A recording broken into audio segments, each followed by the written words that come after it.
It seems that scarcity-driven inflation is affecting everything: real estate, bacon, shoes, rent, cars, and trucks. The list of stuff that costs more today and yesterday seems endless. But with scarcity and high prices comes record-setting dealer profits. And so, it is with the decision to cash in on high dealership valuations. There are so many motivated sellers who want to take advantage of the strong valuations and motivated buyers who think that margin-boosting pin-up demand will continue. That buy-sells are almost a daily event. But how motivated they are often depends on which side of the negotiating table they are sitting. So how do buyers and sellers navigate this hot market to get the best deal? Alan Haig of Haig Partners joined us for an online workshop to share his thoughts on what dealers should consider and trends affecting the dealership buy-sell market. The full 1-hour recording of this discussion is available to DealersEdge members only. To access this workshop, as well as our full archive of webinar recordings, executive summaries, books, manuals, special reports, and more, please visit DealersEdge.com/free trial. Buying and selling basics. Buying a dealership. Acquisition strategy. A good acquisition strategy helps to narrow down the list of potential opportunities to those that most align with buyer objectives. Have a budget. Determining how much you are comfortable spending helps determine what type of stores to pursue.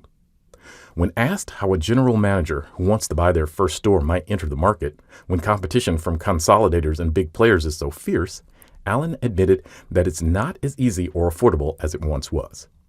However, it's not impossible if the GM is open to operating in second or third tier markets with a brand that is lower in demand and possibly relocating to a new part of the country. Alan also recommended that GMs who think they might be interested in purchasing a dealership save as much as possible because it's not going to be cheap. Know what brands. Identify what brands or brand types, i.e. luxury, German, trucks, etc., you are comfortable with owning. Identify key markets: local, metro, rural, growing, economic demographics, etc.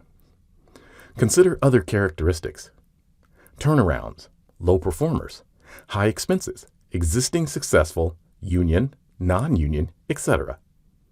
Transaction phase. Recruit your advisors. An accounting firm capable of analyzing potential acquisitions and helping with financial and operational due diligence. An attorney with buy-sell expertise.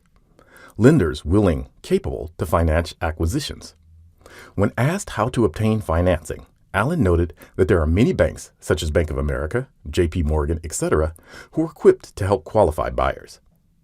Typically, they have metrics that guide how much they will finance, such as 50% of the goodwill, 80 to 85% of the real estate value, 50% of other assets, etc.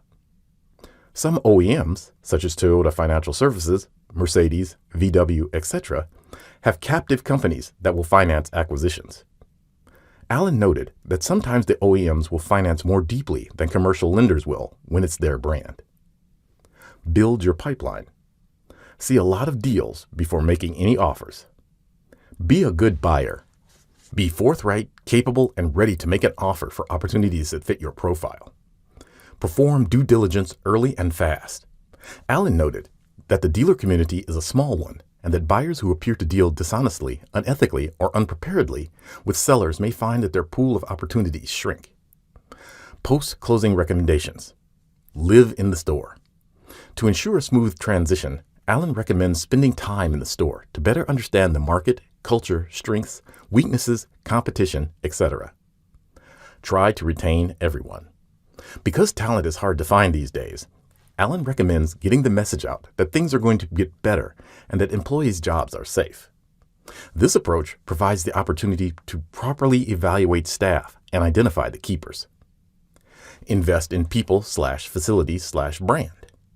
This reinforces the message that conditions will improve under new ownership. Quick boosts in profit from F&I and fixed. These are two areas where improvement can quickly add to the bottom line. Make the OEM happy. Since OEMs are taking a chance on new ownership, it is important to demonstrate that you can deliver performance that is at least as good as the prior owner. Because OEMs will be watching how you handle this purchase, it can affect their willingness to approve your next investment. Selling a dealership. Prepare. Know what you make now and what the store could potentially make. Alan noted that frequently stores for sale are not operating at potential.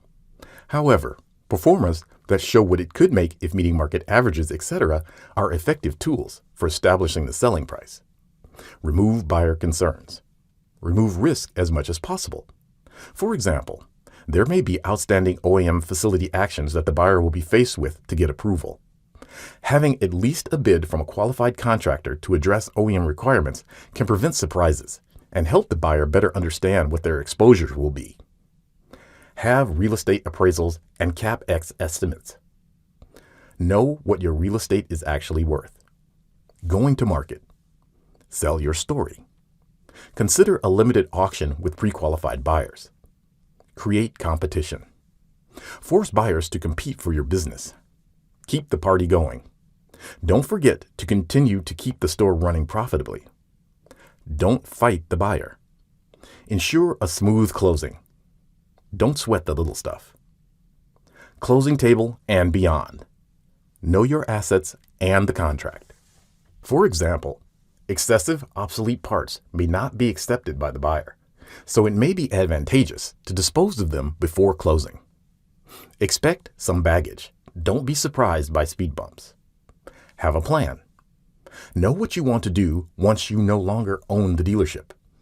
Alan stressed that preparation is the key to a successful outcome, whether you are the buyer or the seller. This was just a small sample of the material covered in this comprehensive workshop. The full 1-hour streaming video workshop, its corresponding handouts, and executive summary are available to members in the DealersEdge archive 24 hours a day. You can sign up for a 30-day free trial and see all we have to offer at DealersEdge.com/free trial.